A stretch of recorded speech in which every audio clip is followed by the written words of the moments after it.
దేవా, మీరు తప్ప నాకెవరున్నారయ్యా?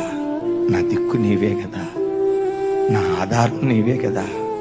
నీవున్నావని ధైర్యంతోనే కదయ్యా నేను బ్రతుకుతుంది. నువ్వు ముఖం చాటిస్తే నేను ఎట్లా బ్రతకగలనయ్యా? నా ప్రార్థనకు నువ్వు జవాబు ఇవ్వకపోతే ఎలా ఈ భూమి మీద నేను మనగలనయ్యా? నిన్నొక్కడిని ఆధారం చేసుకుని బ్రతుకుతున్నా.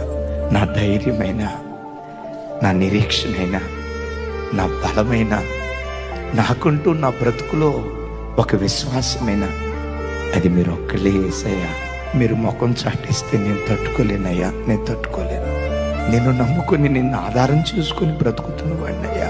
నన్ను నేను పరిపూర్ణంగా నీకు అప్పగించుకుంటున్నా అని నీ ప్రయత్నాలన్నీ ప్రక్కన పెట్టి ఎప్పుడైతే ప్రభువుకు నిన్ను నీవు అప్పగించుకోవటం ప్రారంభిస్తావో అప్పుడు నీ పోరాట భూమిలో దేవుడు అడుగుపెట్టి తన పరాక్రమాన్ని నీ పట్ల కనపరచడం ప్రారంభిస్తాడు.